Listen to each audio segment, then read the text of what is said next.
میرے حضور نے ارشاد فرمایا کہ 7 اشخاص ایسے ہیں قیامت کے دن جب کوئی سایہ نہیں ہوگا، اللہ ان 7 کو اپنے عرش کا ٹھنڈا سایہ عطا فرمائے گا۔ ان میں سے ایک شخص کا ذکر کرتے ہوئے فرمایا وَرَجُلٌ تَصَدَّقَ بِصَدَقَةٍ فَأَخْفَاهَا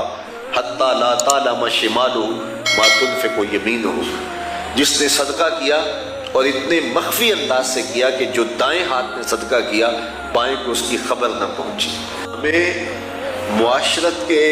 دکھ بانٹنے چاہیے، لیکن دکھ بانٹنے کے نام سے کوئی ایسا قدم نہیں اٹھانا چاہیے جس سے کسی کے لیے اذیت کا سامان ہو۔ تو کسی پھنسے ہوئے کی گردن چھڑانا، کسی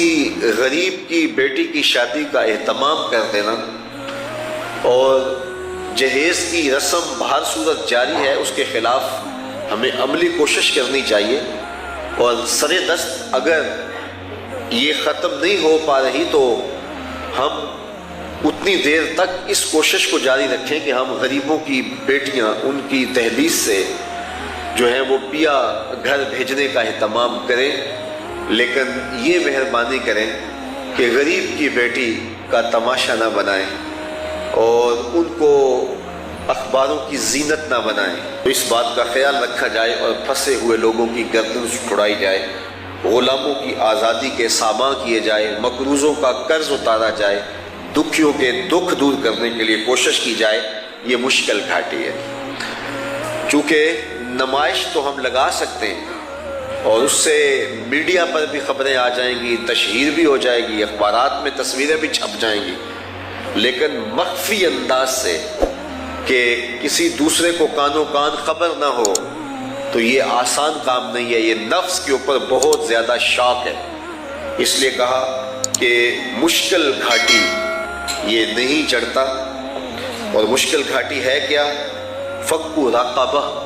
کسی پھنسے ہوئے کی گردن کو چھڑانا ہے، او اطعام فی یوم ذی مسغبہ، یا بھوک کے دن کھانا دینا ہے۔ جب خود فاقہ کشی کا ڈر ہو، خود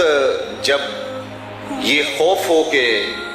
مارکیٹ میں یہ چیز دستیاب نہیں ہے اور اگر میں نے دوسروں کو دیا تو میں خود بھی فاقہ کاٹ سکتا ہوں، تو اس کو یوم مسغبہ، بھوک کا دن کہتے ہیں۔ تو تکلیف کے دن، مشقت کے دن، بھوک کی شدت میں کسی کو کھانا کھلانا ہے۔ یتیماً ذا مقربہ، کسی قریبی یتیم کو۔ یہاں ذا مقربہ فرمایا گیا، علماء تفسیر لکھتے ہیں کہ قریبی یتیم کی بندہ مدد کرتا ہے، وہ بھتیجا ہو، وہ بھانجا ہو، تو معاشرے سے داد بھی نہیں ملتی، لوگ کہتے ہیں اپنوں کی ہی مدد کر رہا ہے۔ تو اس لیے بہت سارے ایسے لوگ ہیں کہ جو قریبی عزیزوں کو نظر انداز کر دیتے ہیں اور وہ مجلس سجا کے اور جو ہے وہ فوٹوگرافر بلا کر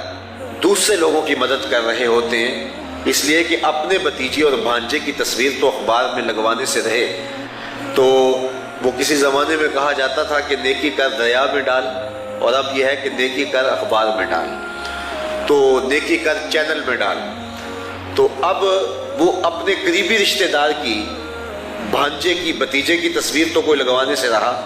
تو ان کو نظر انداز کر دیا جاتا ہے، اور جہاں سے داد ملنا ہوتی ہے وہاں مدد کی جاتی ہے۔ قرآن نے کہا کہ مشکل گھاٹی یہ ہے کہ جو قریبی یتیم ہے اس کی مدد کی جائے،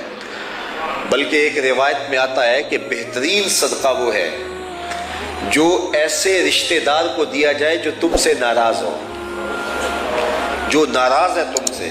اس کو اگر صدقہ کیا جائے تو وہ بہتر صدقہ ہے، اس لیے کہ اس میں نفس شامل نہیں ہوگا۔